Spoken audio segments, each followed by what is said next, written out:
In a holiday saga that's more drama than delight, it grapples with the question, am I the Grinch, AITA? We face a festive dilemma, hosting Christmas with a picky SL who's more than a little particular about her food.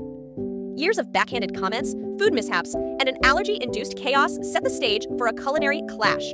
Now, the reason I think she is a food snob isn't due to her allergies, it's nitpicking the dish mom makes each year.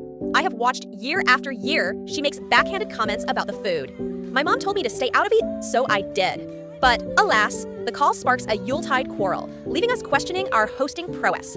As family tensions rise, our hero faces accusations of grinchiness and bad hosting etiquette. Will this holiday host prevail or crumble under the pressure?